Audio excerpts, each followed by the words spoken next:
रामायण, गाथा या इतिहास, यह सवाल सदियों से लोगों के मन में है। रामायण महर्षि वाल्मीकि ने लिखी थी। यह महाकाव्य भारतीय साहित्य का एक महत्वपूर्ण हिस्सा है। ये ग्रंथ भगवान राम के जीवन और उनके धर्म युद्ध की कहानी बताता है। इसमें उनके संघर्ष और विजय की गाथा है। ये ग्रंथ सिर्फ धार्मिक ग्रंथ नहीं है, बल्कि भारतीय संस्कृति और सोच का आधार है। यह हमारे समाज के मूल्यों और आदर्शों को दर्शाता है। सदियों से रामायण सही जीवन जीने की सीख देता आया है। यह हमें नैतिकता और धर्म के मार्ग पर चलने की प्रेरणा देता है। लेकिन क्या यह सिर्फ एक कहानी है या फिर इतिहास का सच? यह प्रश्न आज भी अनुत्तरित है। आज हम कुछ ऐसे सबूत देखेंगे जो रामायण की घटनाओं को सच साबित करते हैं। ये प्रमाण हमें सोचने पर मजबूर करते हैं। ये सबूत हमें इतिहास के उन राजों से रूबरू कराते हैं जो सदियों से छुपे हुए थे। आइए इन रहस्यों की खोज में हमारे साथ चलें। पुराने जमाने की इंजीनियरिंग श्रीलंका का विमानतल। यह विमानतल हमें उस समय की अद्भुत तकनीकी प्रगति की झलक दिखाते हैं। रामायण में लिखा है कि रावण माता सीता को उठाकर लंका ले गया था। यह कहानी सदियों से हमारे लोक कथाओं और धार्मिक ग्रंथों में जीवित है। हनुमान जी समुद्र पार करके लंका गए थे। उनकी यह यात्रा साहस और भक्ति का प्रतीक मानी जाती है।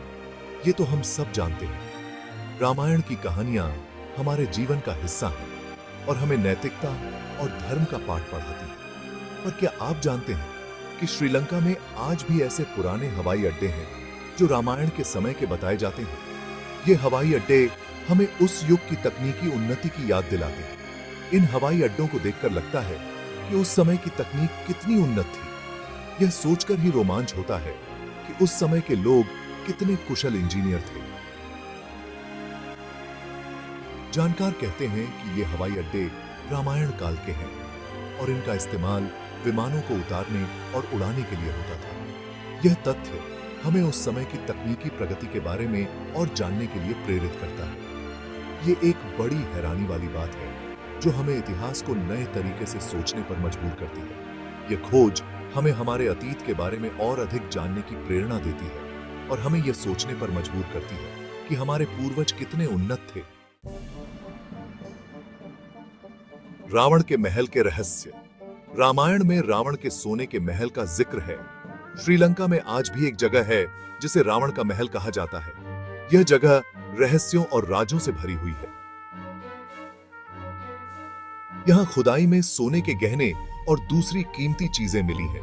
ये इस बात का इशारा करती हैं कि यह जगह कभी किसी ताकतवर राजा का घर रहा होगा।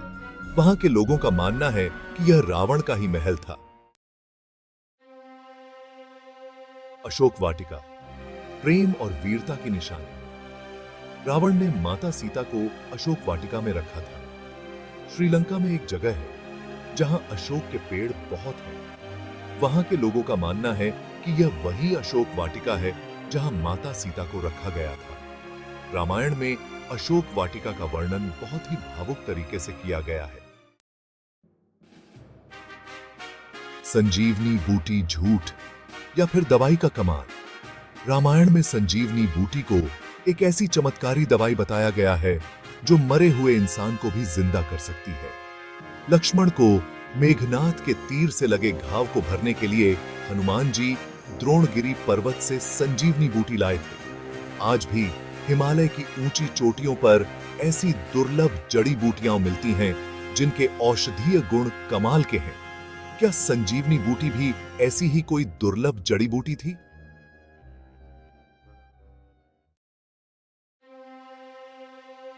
राम सेतु इंसानों ने बनाया या कुदरत का दिया हुआ? यह सवाल सदियों से लोगों के मन में है। राम सेतु भारत और श्रीलंका के बीच समुद्र में पत्थरों का बना एक पुल है। यह पुल लगभग 30 किलोमीटर लंबा है और इसे एडम्स ब्रिज के नाम से भी जाना जाता है। रामायण के अनुसार यह पुल भगवान राम की सेना ने लंका जाने के लिए बनाया था। यह पुल भगवान राम की पत्नी सीता को रावण से बचाने के लिए बनाया गया था। नासा ने जो उपग्रह से तस्वीरें ली हैं, उनमें भी राम सेतु साफ दिखाई देता है। इन तस्वीरों ने इस पुल के अस्तित्व को और भी प्रमाणित किया है।